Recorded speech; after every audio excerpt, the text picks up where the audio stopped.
He's Howard Eibach, a former copywriter and creative director, and the author of 2 books on the creative brief. And he's Henry Gomez, an ad agency strategist with 28 years of experience. Together, Henry and I are the Brief Brothers. We love talking about advertising, creative briefs, and briefing. Today, Henry, we have a guest all the way from Singapore. His name is Guan Tae Hin. He came to us from our friend Cameron Day. He is the creative chairman of BBDO Singapore. Let's join the conversation. Henry, we're back with another episode, and we are graced today by the presence of someone who's farther away than anyone else we've ever interviewed, even farther away than Mark Ritson, who is in what, Western Australia? No, he was in Tasmania. Tasmania. Isn't that in Western Australia? Or is that a No, separate? it's an island south of Australia, like near Got the it. South Pole. So Okay. I don't know technically who's further. I think well, our guest is Juan Tae Hin, and he's from Singapore. And I can't confess to being an expert in geography, but my guess is that he's farther away than Mark Ritson was. And maybe Juan, you can confirm that or not. But anyway, welcome to the Brief Brothers. We're delighted to have you. Likewise, I'm excited to be here with you guys. Excellent. Well, Juan is another of our a guest who has come to us, who was recommended to us by our old friend Cameron Day. So I want to give him a big shout out, thanking him for connecting us. And Juan is and correct me here, you're the Chief Creative Officer at BBDO in Singapore. Almost right. I'm the creative chairman of BBD in Singapore. That higher than the CCO? Well, pretty much, but you run the show. Yes, I run the show. You run the show. Okay. And he has a new book out called Collide, which is a fascinating exploration of how we use our creative powers to come up with ideas. And we're going to get to that in a minute. But Henry and I like to do a little bit of an exploration of how you found your way to advertising and the trajectory of your career that brought you from that beginning to where you are now. So if you could kind of just say, introduce yourself and tell us a little bit about your background, we'd appreciate that. Sure. Hey, thanks, Howard. Again, thanks for inviting me. It's quite exciting to be in this show. So I am born from a family of doctors. My mom is a doctor. My brother is a doctor. My dad, Dr. Tae Chong Hai, is probably the most famous doctor in Southeast Asia because he discovered a disease named after him called the Tay syndrome. But for me, I'm not a doctor, as you can see. I was the black sheep of the family because I really wanted to pursue art as something that I have a passion for.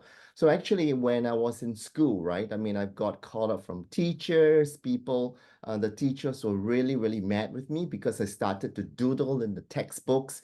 And as you know, I mean, this is about 30 years ago right now, as I was in the Asia system, and most Asian family would want their kids to be either a doctor, an engineer, a lawyer. I mean, that's 30 years ago. And this was quite stressful for me, but at the same time, I just really continued my passion. And one day, principal, Mrs. Kwan, sort of called up my mom, and she was terrified. My mom was terrified, and she and I were in the principal's office thinking of what Mrs. Kwan would actually want to say to us. She took the book and gave it to my mom. My mom was horrified, right? At that moment, I was thinking, oh my God, I'm going to get kicked out of school. Again, the Asian culture, the Asian mentality would, force us to be in, to do a job that's more stable, more prestigious. But Mrs. Kwan said something I will never, ever forget until the very day. She told my mother, Guan Hin has a passion. You need to continue to nurture it because if not, he'll lose it. And because if I continued studying, I would get worse and worse because I wasn't built to study, but I love to draw. And that started my creative journey. So my parents were really supportive and they sent me to America, Art Center College of Design, which is very close to home. And that was where I started my advertising career, as you would put it, because after graduating, I entered the Los Angeles Student Competition at that time in the 1990s. I was very fortunate and blessed. I got the best of show. So that really helped me to jumpstart. And I was, I got a job with Jean Craig. At that time, she had an agency in Santa Monica called Cressor Craig. So that's how I Mm. got my nice start in advertising. There's a And possibility that you and I might have just seen each other in the hallways or something, because I did some freelancing there. And although I never went to the art center at Pasadena, I know many people who did. So, and I was, I was in LA in the 90s, and it's too Yeah. bad we didn't meet back then, but it's great that we're No, meeting now. definitely. so a couple of thoughts. My dad is a doctor. My grandfather was a doctor. My great grandfather was a doctor, and my great great grandmother was a nurse. So that, but I'm in advertising. So Yeah. from a child, I would go on rounds with my father. He's a surgeon, and the nurses would ask, "Oh, are you going to follow in your father's footsteps?" I'd be, "No way. I don't want anybody calling me in the middle of the night." Well, Well, as long as we're talking about that, my father was a doctor, my mother was a nurse. So yeah, black sheep, whatever you want to call us, it was not going to happen for me either. And that's really interesting because Henry and I have talked about our beginnings of advertising. We've asked the question a lot. It's not surprising to find out that so many people who found advertising did it a little bit later, although it sounds like you had this passion right from the start, and had to do something else before they figured out this is really what I want to do. But it also is interesting and fun to learn that, like Henry and me, we had I didn't have family pressure. I don't think that Henry had family pressure. You had some family pressure to do what your mom and dad wanted you to do, and an insightful teacher who recognized a skill, a talent in you, and encouraged your mom to pursue it. That's wonderful. So We're all you started out in the art direction side, is that yeah, or okay? And yeah. then what happened? What was your progression? Which agencies were you at? And Sure, sure. So what really happened, Henry, is that before I started in Art Center, obviously the natural progression to be in a commercial art would be a graphic designer or illustrator. So it's just typical stuff. I have no clue about the advertising world at that point of time. So when I entered Art Center College of Design, that was my first sort of international exposure to advertising. And it was very difficult for me because as an Asian trying to trying to immerse myself into the American culture, it was a totally new world. At that time, the American culture is all about comedy, sitcom, that was the time. I mean, that was every concept was a joke. Every concept was a play in words. I mean, that was the time when the one show really took off, right? Which is a pure copy show. It was only until later that I discovered visual communication. So yes, Henry, back to your question. I started art direction, but the copywriting aspect, understanding the American culture, that took a long time for me to really understand. I Um, was going to ask about the jump from thinking about imagery and images and design and visual to ideas, abstractions, and inclusive of written ideas. I know a lot of great art directors who come up with great copy, and vice versa. Copywriters who come up with ideas for images, and I think that was the genius of Bill Bernbach, was really yeah, figuring out putting one with the other rather than having. I think prior to Bernbach, all of the ideas were generated by copywriters, and the art directors just came in later and kind of drew whatever it was they were told to draw. And Bernbach said, no, this works better if we have the art director and the copywriter. But I think I'm diverting the conversation away from you. I'd still like to get back to because obviously in those 30 years you've had an eventful career. You're in a high position at a major international agency, Omnicom, right? So uh, on some keep major telling us brands too. Yeah. keep yeah. telling us about that. Yeah, sure. So, as I mentioned earlier, I mean, Crescent Creek was my big break, and as a junior art director, having your own office was amazing. I was facing the condominium with a nice swimming pool. So, after Crescent Creek, I moved back to Singapore because I really wanted to see, how this country has evolved in advertising. And I was amazed. So I got hired at Saatchi and Saatchi Singapore. At that time, it was headed by Linda Locke, who did a great job. And by the way, that got a first pencil DNAD for Singapore itself. There was an ad for drunk driving. Very soon after, I was blessed again to be working with David Droga. Oh, So David nice. Droga, yes, David Droga Wow. came to Singapore in I think again the 90s, and he was the regional ECD, and he was I think was 27 years old when he became one of the youngest regional ECD. And in And this is two still at Saatchi? Yes, Saatchi and Saatchi Singapore. And when he was there for the 2 years, Singapore, Saatchi and Saatchi became, I think Ad Age International Agency of the Year.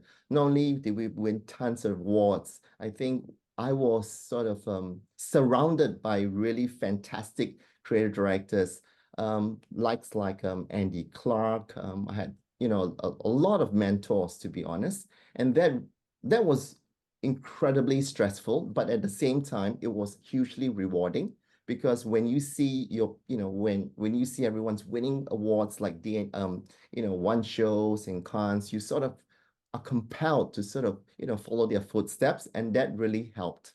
And after Saatchi and Saatchi, I got headhunted to work in Leo Burnett, and then later at Gray, and then later at JWT. I think JWT is probably quite a long stint, about 13 to 14 years before it became Wonderman Thompson. So J. Walter Thompson, and now obviously now it has disappeared and it's now become VML. But that gave me a regional role in terms of heading the Southeast Asia. But at the same time, I was the global ECD of Lux Unilever. So every role I took, hope to expand my not my leadership, my thought leadership, but also helping people along the way in discovering the true potential. I was very sort of involved in mentorship and also in terms of giving back to schools and stuff. So I taught a lot, and hence I think where the book sort of helped me to write my experience. And now I'm in BBDO as a creative chairman. It's interesting because even though it's a less of a regional role, but I'm more involved in the creative work than ever before. So really, that's kind of going back to basic in some sense. So you've So never how, you've never truly left. You've always had your hands in the Yeah. creative process all the time. Yes, yeah. I That's think not usual because I know with the higher you up you go and the more management and leadership responsibilities that are placed on your shoulder, the less opportunity, even time that you have to do. So how did you manage that? Well, Howard, it's interesting. I feel like, the golden age of advertising, right? Obviously, when money is not tight, when budgets are great, there were a few channels. Remember the television, you had radio, the traditional channels. I think they were a lot easier to manage and understand. And conceptually, obviously, I've got a great grounding based on all the years I've been.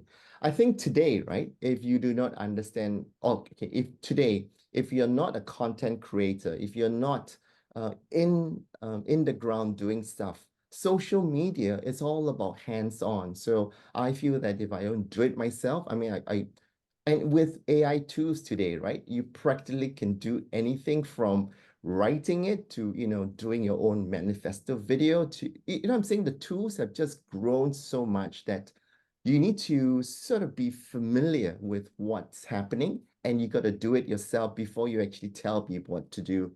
So I think it's finding a balance. It's never easy, right? Obviously, we still need to run the business. I still need to make sure that we win pitches, but at the same time, understanding the creative process today has never been more challenging, but at the same time, very different from where I was maybe 20 years from now.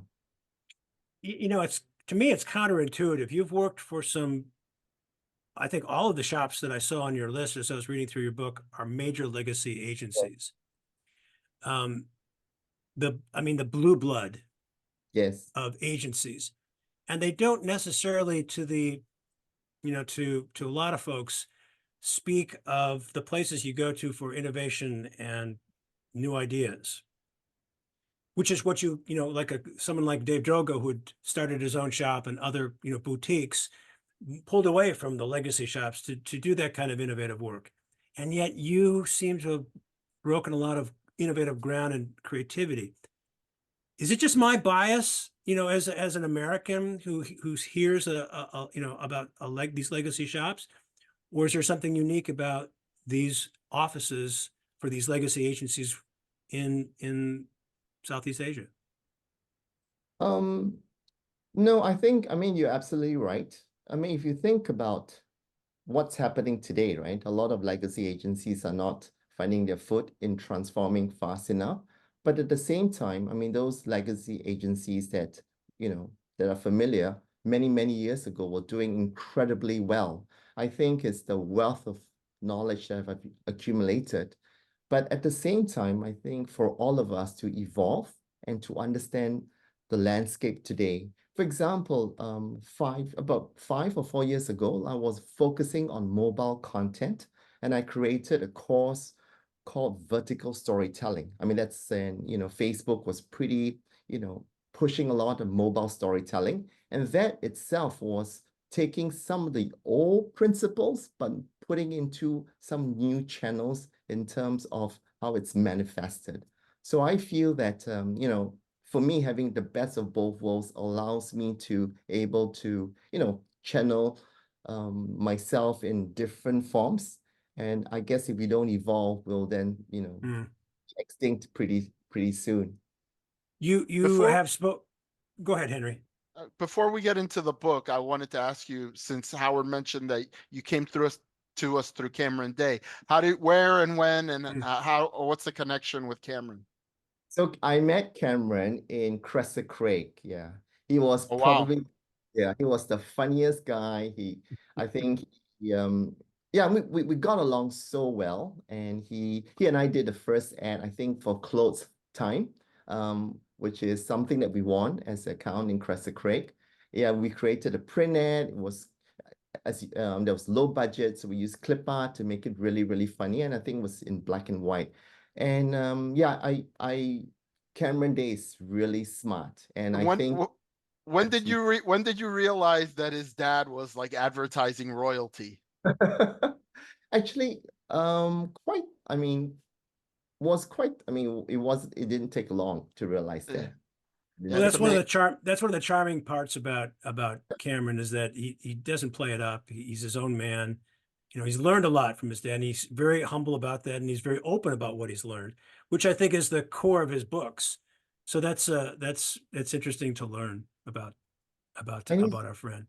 Yeah, and he's very, I guess I would call him, he's always excited about, learning new things. He's very Mhm. excited when you got something good to share. I mean, when I launched the book, he was always supportive in LinkedIn. So I think, having a really strong community of creatives, right, who aren't jealous of your success, who aren't, obviously threatened about, how well you do. But I think for him, I mean, he was such a great friend. I really appreciate him. Yeah. I do want, we'll get to the book in a minute, but I'm still fascinated about your progression. And I think your ability to work in legacy shops and yet bring innovation is fascinating, and it speaks highly of you. The other thing I think you've mentioned in the book and in our conversations before we got started today, your love of mentoring young up and coming talent. It seems to me that this predilection is also important, a critically important factor in keeping these legacy agencies fresh with good ideas and the sources of good ideas.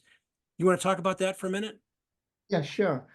I mean, being a creative director, you're actually mentoring people, right? I mean, I hate those creative directors that sort of tells me when I was much earlier to say, hey, think out the box, do things differently, come back with a winning idea. I mean, they don't tell you much about what to do next. How to do it.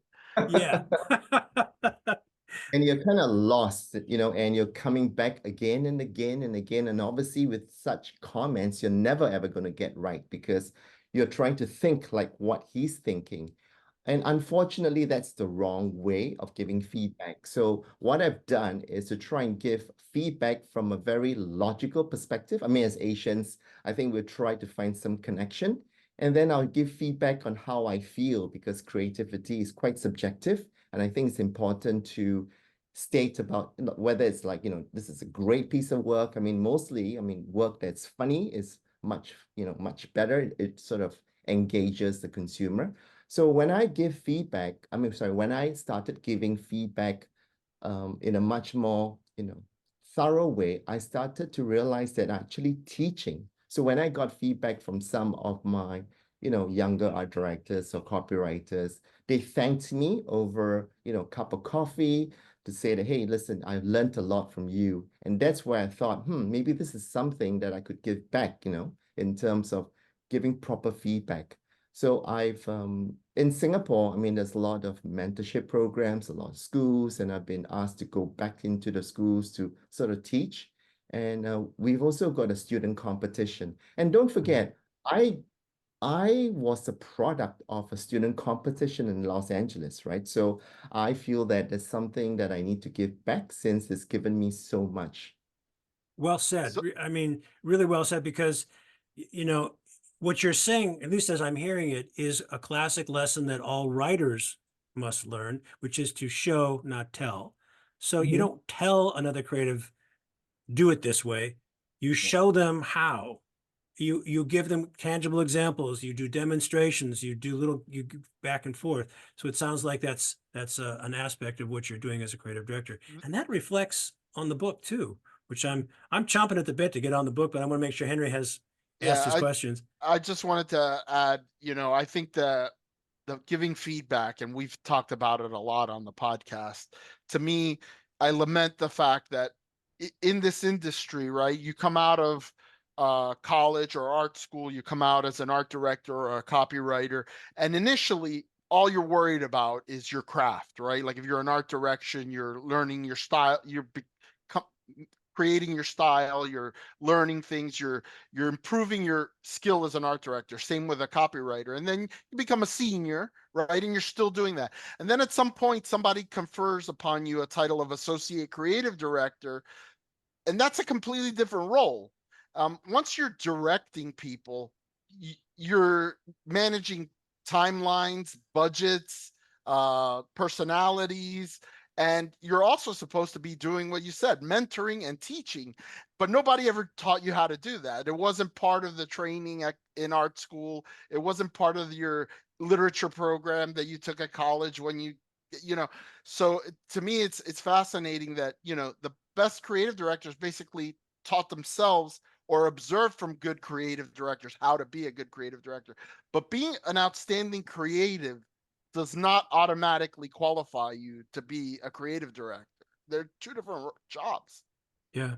Who would you say, Juan, was the best mentor for you in terms of being a good creative director from a mentoring point of view? Who mentored you to become a good mentor yourself? I wouldn't say there was one particular mentor. Like I said, I think I had David Droger and the whole environment, right, to thank for. And I mean, the way he reviewed ideas, I think we were all quite ruthless. I mean, you had to think of 100 ideas before we settled on one idea. So a lot of these methods were just observation and also how it was sort of implemented. Linda Locke, when I first started in Saatchi, she was quite, she was quite fierce at the time and demanding. And I feel like the more demanding a creative leader is, the better I become because you want to sort of prove to him or her that you can actually do it.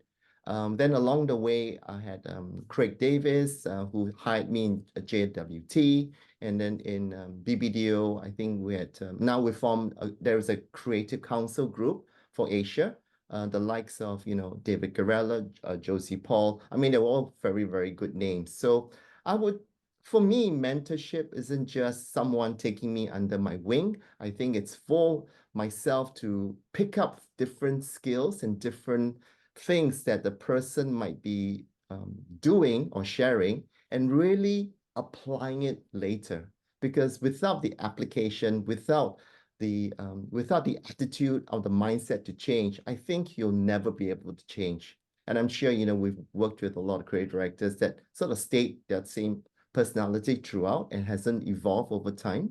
But for me, I think being curious is really, really important. Mm. Well, I'm hearing lots of little pieces of and elements that went into your book Yes. in this conversation up to this point so far. So I think maybe this is a great time to transition to that.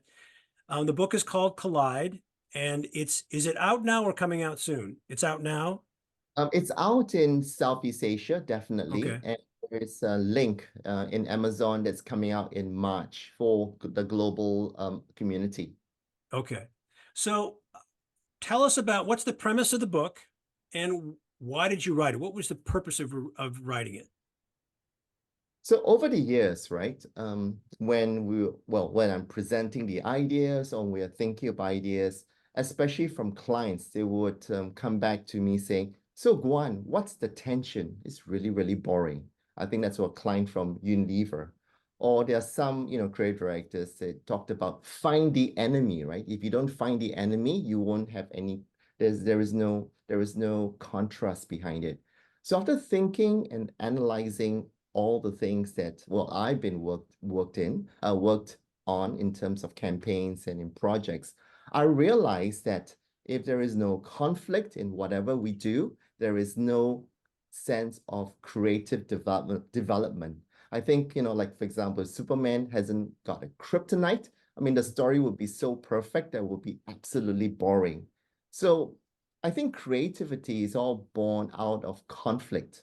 And I feel that with conflict, it allows us to think of different stories, right? Characters, plot lines. I think in every movie, there is always some conflict that's involved, whether it's a character, whether it's an item, whether it's a quest, right?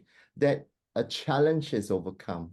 And that lies the whole concept of the book, which is collide. I mean, I just named it a very interesting, a word that hopefully that resonates, but Mhm.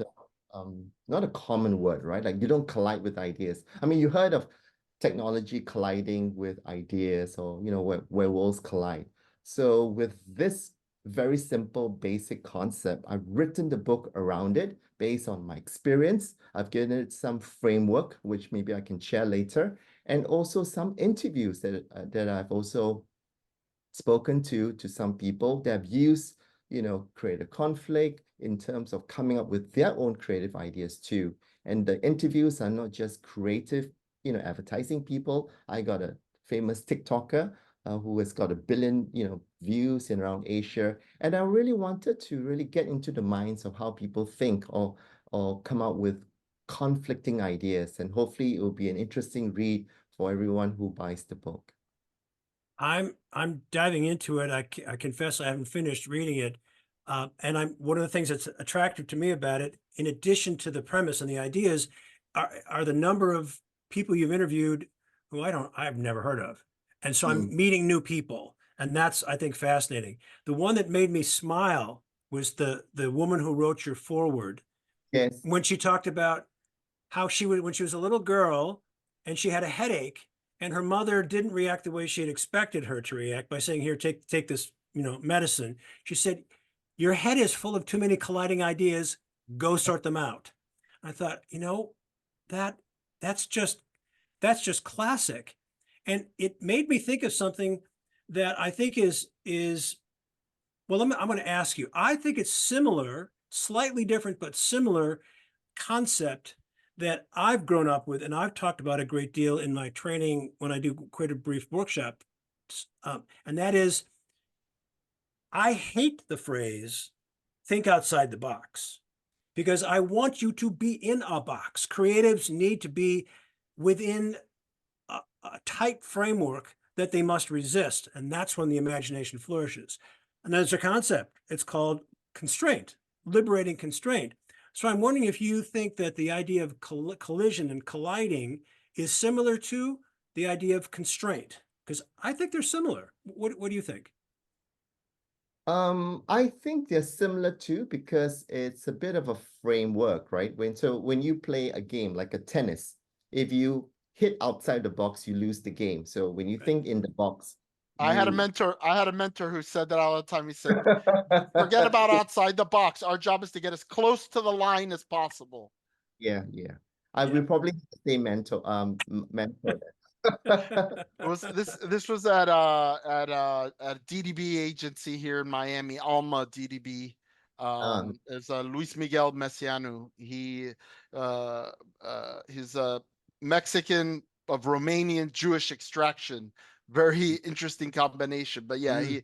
he was fond of saying this isn't about outside the box. This is like tennis. It's about getting it as close to the line without going over as possible. And it's just an ancient concept, it's T.S. Eliot talked about it, so when you remove the boundaries, when you remove the guardrails, a creative will flounder. You need to put some kind of bars or a jail or a box or something, and then you bounce off of that and you resist, and that's where the ideas come from. And for our purposes on a creative brief, at least initially, like You're right. and I always talk about, as a strategist, I'm not dogmatic about the brief. If the creatives come back to me with an idea which is greater than what I had conceived of in the brief, I have to be open to that. I don't do anybody any, but at least to have an initial volley, the court is going to look like this. Now they might come back at me with an idea and say, let's play this other game, and the boundaries are over here, and that's great. I don't have an objection to that. Howard, let me come back to what you just said. So I feel that thinking out the box, right, is the rules of the game. It's the rules of the game. I feel that with Collide, it's a technique that people can start to drive things. So a Yeah. technique could be think opposite. So you think about, hey, it's a water gun. Think of a fire gun. I think what Collide does, it helps people to think the opposite. It helps people to mesh things up. It helps people to maybe think of different categories, different industries. So for example, if you're in healthcare, what if you thought of an idea if you were a car? So when you start to collide different genres, products, services, I think that's where the beauty of your inventions, your innovation might be born out of. I think that's brilliant thinking, because I can speak from personal experience of when I was a young creative looking for either freelance work. Most of the time I did freelance work, but I'd had a few staff jobs. When I talked to a creative director, and essentially the creative director would say, I want you to have hamburger experience. If you don't have any hamburger experience in your book, I can't use you. It didn't matter that I was a very competent, maybe even an exceptional problem solver creatively. It's just, if I didn't have hamburgers in my book, he didn't want to talk to me. And to me, that's myopic thinking. What you're saying is you need to think about how to solve problems about a hamburger by thinking about giraffes. And maybe the giraffe or the zoo will open up your thinking about something that has not been tried yet. It's not about Yeah. new, original ideas. Ain't none of those left yet. It's taking old stuff and giving it a new twist, and that wakes people up. I think that's really what you're saying. Yeah, that's exactly what I'm saying. And I'm sure some of the listeners would think, then that's quite messy. I mean, you can think of different stuff that doesn't kind of add up to make it interesting. I think that's one little important thing to bear in mind, because as we find two conflicting things or ideas, we need to find the connection. So I think creativity is about finding the connection that nobody sees. And once we find a connection, it'll be, aha, that's a great idea, because then Yeah. it connects to each other. So for example, I mean, if you think about a lot of inventions, right? Like the Swiss Army knife. I think that is a product out of Collide, where, in the old days, right? I mean, the soldiers, right, will be carrying loads of tools, trying to figure out how to, screw with trying to fix the rifle with a screwdriver, or one, who needs to use a knife to cut for food. But I think with the Swiss Army knife, it combines everything together. It's such a simple concept, but in 100 years before, I mean, that was a really innovative idea. I also like how well you embrace this idea of messiness. And a lot of the non-creative people out there are not comfortable with that. You know, account people, management people, even in the agency side, they want to have they want to try to have this kind of ability to control an ideating session, a brainstorming session, when that's exactly the opposite of what's required for it. So it's, you know, Well, and I think, and clients, so clients are afraid of that messiness, yeah, which is why I try to keep them out as much as possible. And Howard and I have had this discussion over the years, particularly with the brief, because a lot of times the clients are trying to think about what the creative is going to look like based on what the brief is. And if they see something that they're not comfortable with, they're already vetoing and they haven't even seen the creative yet. And it's like, to me, it's like you have to trust that there's some magic in this process, and you have to give us the space to be able to do that magic, and trust that we're not going to come back to you and bring you a bunch of things that are not worth anything. That you hired a good agency, that regardless of how messy our internal processes are in terms of ideation, that the end product is going to be something that you're going to be happy with because you're going to see the brilliance in it. I feel that the messiness doesn't have to be a bad thing, because, you know, obviously everybody wants something very orderly. So in the brainstorming session, I mean, it's a controlled chaos. Maybe that's what I would call it, right? Because you still need to come up with something towards the end of a workshop or towards the end of a, you know, brainstorming session. But I think in between, if everybody's too polite, if everything is too perfect, it's going to be such a boring creative product towards the end. So I feel that, you know, with any projects, a bit of conflict would add to the engagement. And if you look at all the, you know, TikToks and the YouTubers now, I mean, it's always something they think of that, you know, whether they take a bad news, so it's a bit of gossip, but they kind of change things around, and that makes it interesting. you know, I think this is a great contribution to our field, to our industry, and to creative thinking in general. Let me ask you this. When you were writing the book, can you recall a moment when you were surprised? Something that you were writing about surprised you, that you that you came across that you didn't expect as you were writing the book? Yeah, many, many things, because, you know, part of writing is also trying to recollect my history and, you know, trying to remember everything that I've done over the years. It's not that easy. But when I look at some of the old ideas, when I look at it with fresh eyes today, it's either, wow, that's great. And how did I think of that, right? And then you sort of figure out what you did. And obviously there's some old ideas that's terrible at the same time. And the people that I've encountered over the years, right? Whether it's calling them for advice or whether it's trying to, you know, figure out what they've taught me, that also really helped to construct my book. And so I think the book is not just about techniques, which is which is a lot of it, but it's also the experience that I've, you know, tried to do. I think there was one chapter which is, so I tried to make my book as interactive and playful as possible, being a creative book. And it's still, it is a business book, but hopefully people enjoy reading it. So the tone of voice is quite, you know, it's quite fun to begin with. I And can attest to that. I've enjoyed it so far, and I think the one I don't know if you call it a case study, but it's an example that you were using about um, being relevant, uh, relatable, and yeah, real. yeah, Was the story about a campaign done for Volvo, yes, where the instead of being a traditional testimonial, the people they were interviewed talked about how the Volvo they were in a car crash, and the Volvo saved their lives. yeah. And talk about something real and relatable and relevant. I thought it was a powerful way to describe those three ideas in your book. What do you, I can't remember that campaign. Henry, do you remember that campaign? That's one that just kind of got past me. So I was fascinated by that one, by that story. Yeah. So yeah, so that won a couple of awards. I mean, that's not mine, but I thought it was a great example.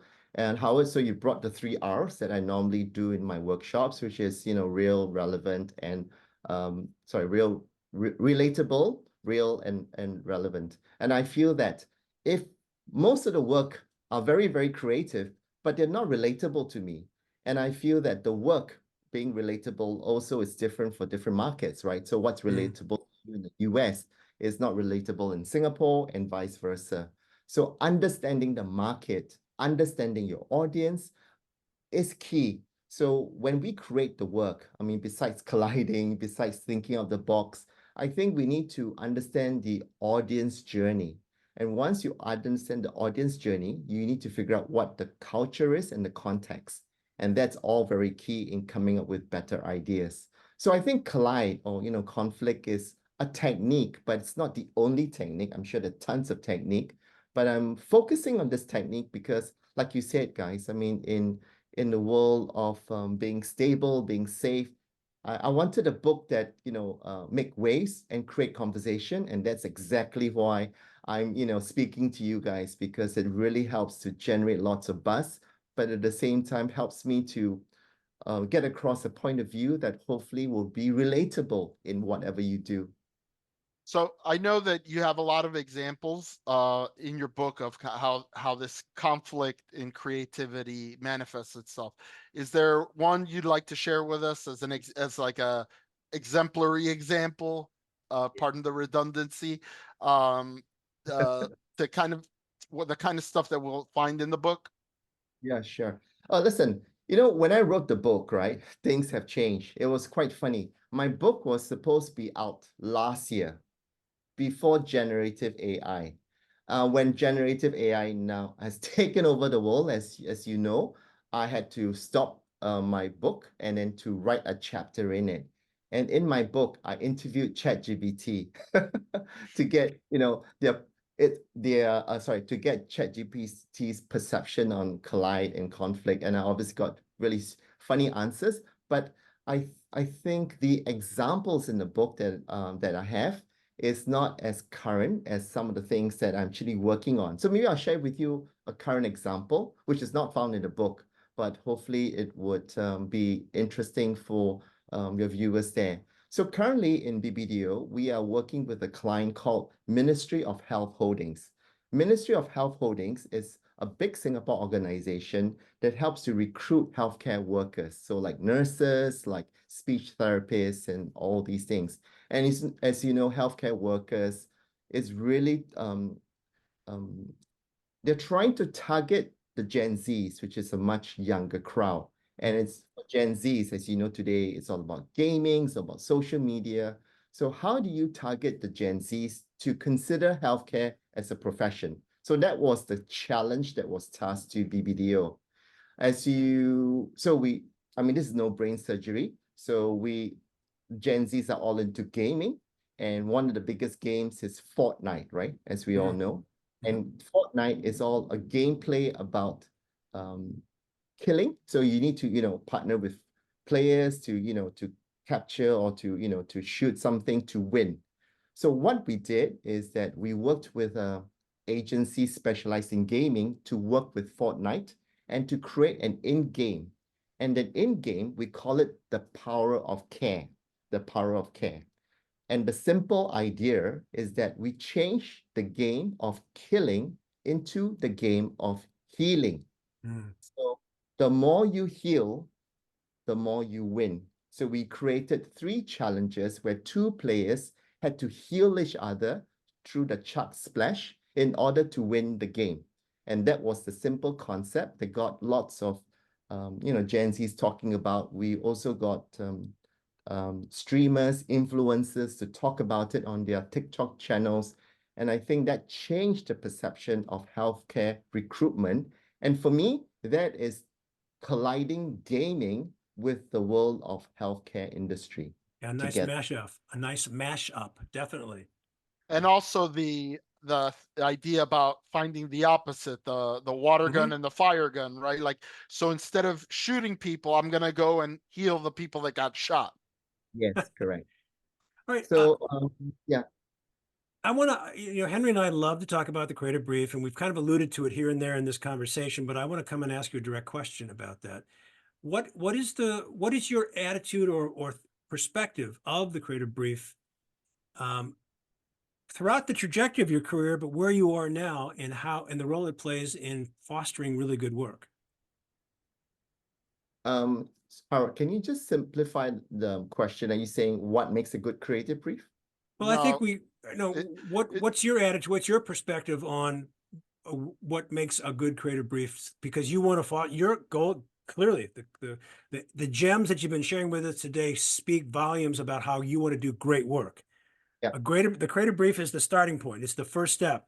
So what is your personal relationship to that brief? What do you try to do to make sure that that brief is spot on? First thing, I'll tell you what the bad thing is, and then I'll explain what would be what I'm expected. The bad creative brief is very general. It's so general, it's so blue sky, you can't do anything because there's nothing to shoot for.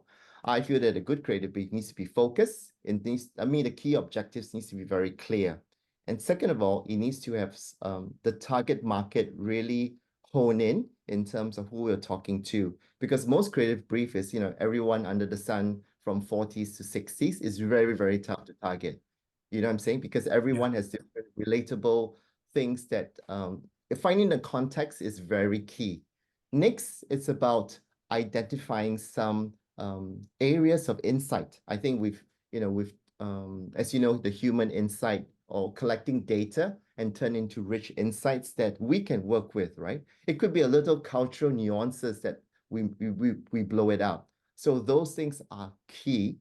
And also the creative brief, hopefully, between the clients or the SUS or the planners would think of some thought starters, because a lot of times the brief is quite subjective and we shoot things all over the place, but having a very, some idea of what people think of helps me to at least hone in a certain area. Listen, I'm not going to give I'm not going to give the work sometimes based on the brief. I think we sometimes take the brief and we also find another angle. So we also give them a spread when we go back. So it sort of helps to give them a range of work and hopefully something will hit the wall.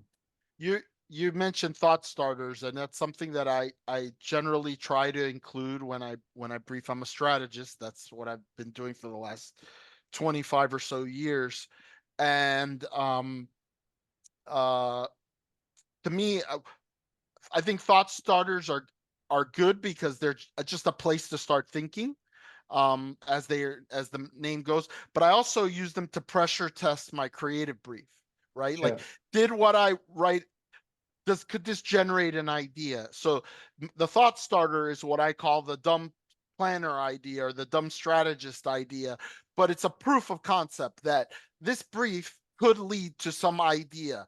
And it's kind of like, I think one of our who was it that said, Howard, that the brief is the first ad and my job is to Sir improve John it. Sir John Haggerty. Sir John Yeah. Haggerty liked to say that he would take the proposition that's what he would call the brief, the single-minded proposition, write it out on a piece of paper and put it above or below a picture of the product. He'd stick that on the wall and he'd say, okay, is that a good ad? Doesn't have to be great, just is it good? If he thought it was good, he said, okay, now my job is, let me see if I can beat that.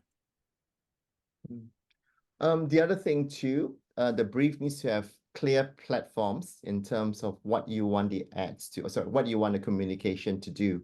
So the good old days, you have a big creative idea that can sort of hit across a few mediums like television, radio, and print. I think today, thinking of TikTok, videos, or thinking how to engage in YouTube, it's quite a different way of thinking because TikTok is using trends. And trends does not need to have a great idea. So unfortunately, as I try to, inculcate great ideas, there might be some platforms that need, something quick and engaging to last maybe a day or two. So we try to cater some of the execution based on the different platforms. I wanted to say this. I was thinking about this before our conversation started, and I want to make sure I get this in. one of the things that I most admire about your book, Juan, is I think it's a great, gigantic case study. You know, I know you say it's just one technique and there are lots of techniques out there, but nevertheless, I think this is a great case study for, or I should say, against ageism. Oh, that's I mean, interesting. there's some very talented 20 and 30-year-old creatives out there, no doubt about that. But when we get to our age, and Henry's a youngster amongst the two of us, I think I'm about your age. I don't know. I'm well, 54, so Juan. Juan is making us all, you know, can I tell you how, I mean, you're 62 years old and he looks like he's 35, which so it's like, you're doing something right, my friend. But Yeah. what you're arguing in your book to me is you have to hone these skills, you have to think about it, you have to build these skills and practice them. And when you do that, you'll be able to come up with these ideas. You won't get stuck creatively and your mind works faster. Younger people can do this work, but not as quickly as the old folks because we've honed our skills.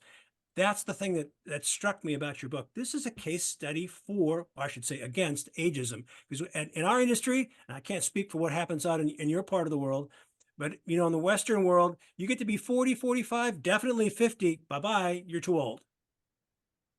Couldn't agree more, Howard. Couldn't agree more. I think it's the same throughout the world, right? I mean, advertising, fashion, the art world is always looking for fresh new ideas. You know, the other day I've hired a lot of fresh people, I'm sorry, young people to think of fresh ideas. They have no clue on how to pitch. So they have no clue on how to come up with a big idea and they have no clue. So it's a combination of things, Howard. I don't think it's just one aspect. But one thing's for sure, as we continue to evolve in terms of our skill sets, I feel that, you know, maybe the people who have done a lot in the past felt like they knew everything, but the world has changed. I think if you look at all the layoffs that's happening, right? AI is taking over the world. I mean, with the tech industry, and hopefully, hopefully it doesn't hit us hard, but I can see it coming. So when you change your mindset or when you try new things, your chance of survival is much, much higher. So when people ask, will AI take over our jobs? I say no. It's the people who know how to use AI that will take over our jobs. So That's great thinking. yeah. So how we use technology, tools, it's something that whether we like it or not, we have to adopt. And the people who survive adopt it the best.